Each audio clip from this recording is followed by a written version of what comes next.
기도하겠습니다. 좋으신 아버지 하나님, 오늘도 저희들에게 이 아침의 시간을 허락하여 주시고 주님의 말씀으로 이 하루를 출발할 수 있게 하시니 감사를 드립니다.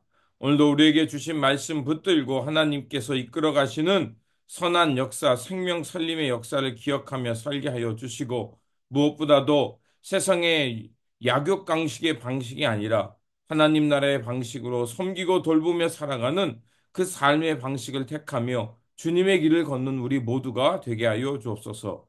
우리 구주 예수 그리스도의 이름으로 기도드립니다. 네. 오늘 우리에게 주신 말씀은 에스겔서 25장 1절에서 11절입니다. 주님께서 나에게 말씀하셨다. 사람아, 암몬 자손이 있는 쪽으로 얼굴을 돌리고 그들을 규탄하는 예언을 하여라. 너는 암몬 자손에게 전하여라. 그들에게 나 주 하나님의 말을 들으라고 하여라. 나 주 하나님이 말한다. 내 성전이 더럽혀졌을 때에 너는 그것을 보고 잘 되었다고 하였고, 이스라엘 땅이 황폐하게 되었을 때에 너희는 그것을 보고도 잘 되었다고 하였고, 유다 백성이 포로로 잡혀 끌려갔을 때에도 그들을 보고 잘 되었다고 소리쳤다. 그러므로 내가 너를 동방 사람의 소유로 넘겨주겠다. 그들이 내 땅에 들어와서 진을 치고 내 땅 가운데 자기들이 살 장막을 칠 것이다. 그들이 내 땅에서 나는 열매를 먹고 내 땅에서 나는 젖을 마실 것이다. 내가 랍바를 낙타의 우르로 만들고 암몬 족속이 사는 곳을 양떼가 눕는 곳으로 만들겠다. 그때야 너희가 비로소 내가 주인 줄을 알게 될 것이다. 내가 주 하나님의 말한다. 이스라엘 땅이 황폐해졌을 때 너는 이것을 고소하게 여겨 손뼉을 치고 발을 구르며 좋아하였고 경멸에 찬 마음으로 기뻐하였으므로 내가 내 손을 뻗쳐서 너를 치고 내게 여러 민족에게 약탈을 당하도록 너를 넘겨주겠다. 내가 이렇게 너를 만민 가운데서 끊어버리며 여러 나라 가운데서 너를 망하게 하였겠다. 내가 너를 망하게 놓아두겠다. 그때야 너는 비로소 내가 주인 줄을 알 것이다. 나 주 하나님이 말한다. 모압이 말하기를 유다 족속도 모든 이방 백성이나 다름이 없다고 한다. 그러므로 내가 모압의 국경 지역에 있는 성읍들 곧 그 나라의 자랑인 베시못과 바알무엘과 기랴다임이 적의 공격을 받도록 허용하겠다. 나는 암몬 족속과 함께 모압도 동방 사람들의 소유로 넘겨주어 이방 백성 가운데서 암몬 족속이 다시는 기억되지 않게 하겠다. 이렇게 내가 모압을 심판하면 그때야 그들이 비로소 내가 주인 줄을 알 것이다. 아멘. 오늘 본문 말씀은 이스라엘의 주변 국가를 하나님께서 공의로 심판하시는 말씀입니다.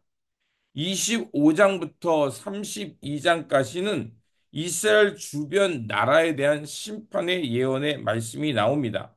총 7나라로 암몬, 모압, 에돔, 블레셋, 두로, 시돈, 애굽으로 이렇게 이어집니다. 특별히 오늘 본문 25장은 유다의 동편에 위치했던 암몬부터 시계 방향으로 모압, 에돔, 블레셋에 대한 심판을 예언하고 있습니다. 암몬은 요단강 동편 지역에 위치했고 그 민족의 근원이 아브라함의 조카 롯의 후손입니다. 어떻게 보면 이스라엘 나라의 형제 국가라고 할 수 있습니다. 그러나 그들은 사사 시대로부터 오랫동안 이스라엘과 대립했고 유다가 망하고 성정이 더럽혀지자 백성들이 포로로 끌려가는 것은 마땅하다고 하면서 그것을 보며 기뻐하고 즐거워했습니다. 모압도 암몬과 마찬가지로 아브라함의 조카 룻의 후손입니다.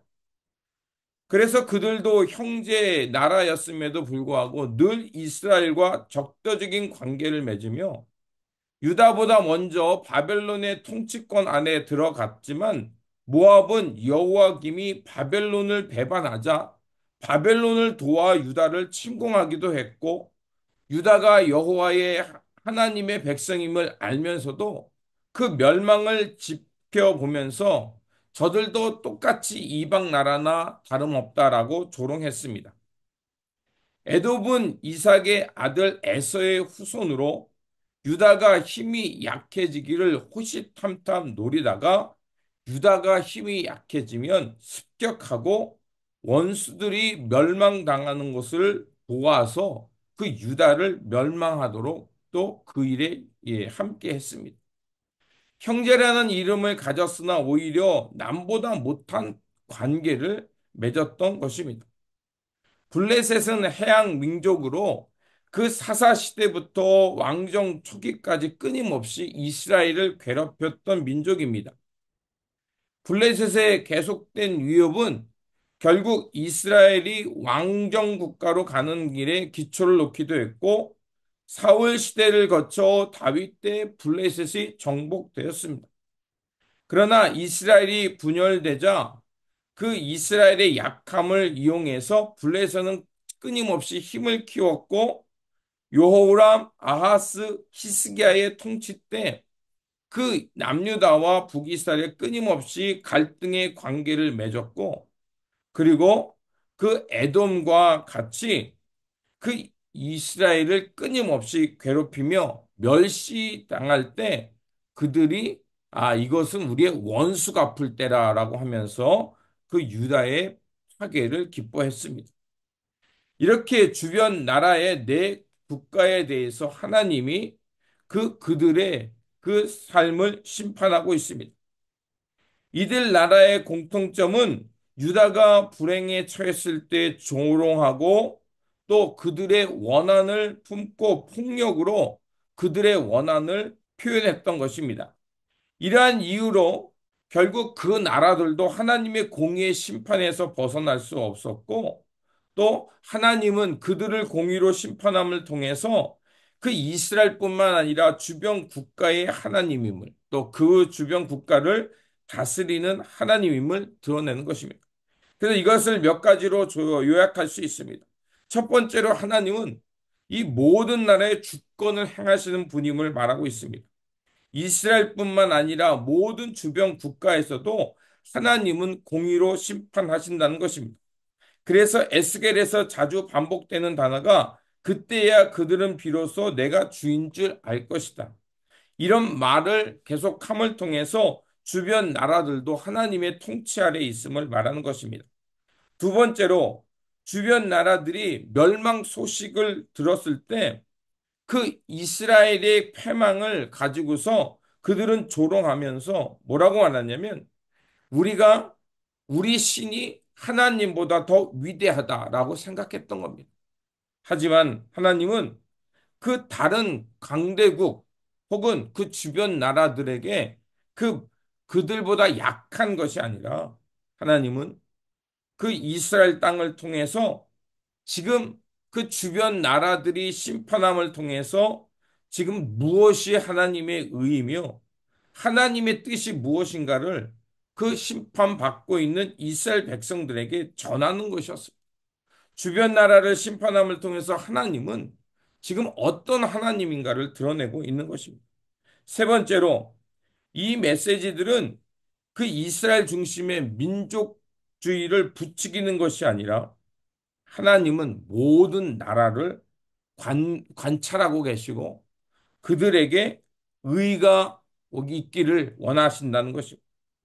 그래서 이스라엘 향한 진노와 심판처럼 그 주변 나라들도 그 하나님의 의가 통용되지 않는다면 언제든지 그 역사 속에 개입하신다는 것을 말할 뿐만 아니라 그 이스라엘 백성들이 이렇게 고통당할 때 주변 국가들이 조롱하고 기뻐하는 것을 보면서 하나님의 마음도 안타까웠다는 것을 말하고 있는 것입니다. 이웃이 고통당하는 것이 나와 무관하지 않고 또 이웃의 그 고통당하는 통해서 오늘 우리에게 말씀하는 것이 있음을 알라는 것입니다. 하나님께서 세워가시는 의의 역사, 그 역사 속에는 예외가 없다는 것입니다. 우상을 섬기면서 하나님의 뜻을 거부하고 하나님이 주신 그 나라 가운데서 약육강식, 약자들을 빼앗고 괴롭히는 거 하나님이 결코 용납하지 않는다는 것입니다. 그리고 하나님께서는 온 우주의 주인이 되어 주시면서 강자에 의해서 빼앗겼던 이들을 그 몫을 찾아주고 그들의 울타리가 되어 주시는 것이 바로 하나님의 공의의 심판이라는 것입니다. 그러므로 하나님의 사랑은 예외가 없고 오늘도 하나님께서는 우리의 이 역사 속에 함께 하시며 이 역사 속에 개입하고 있음을 기억하시면서 오늘도 우리에게 주신 이 삶의 자리 가운데서 하나님의 선한 역사, 하나님께서 이끌어가는 역사를 바라보며 묵묵히 주님의 길을 걷는 저와 여러분들이 되시기를 주님의 이름으로 축원드립니다. 기도하겠습니다. 역사의 주관자이신 하나님, 말씀을 통해서 세상을 운행하시며 죄에 대하여 심판을 미루지 않고 심은 대로 거룩게 하시는 공평의 하나님임을 알게 하여 주셨습니다. 양육강식의 세상의 방식이 아니라 할 수 있는 대로 이웃에게 환대하고 포용하며 하나님의 의를 실천하며 살아가도록 도와주시옵소서. 그래서 하나님의 선한 역사가 있음을 기억하며 주님께서 주시는 그 생명과 평화의 마음으로 하나님 나라의 의와 진리를 향해 살아가는 하나님의 거룩한 백성들 되게 하여 주옵소서. 우리 구주 예수 그리스도 이름으로 기도드립니다. 아멘. 묵상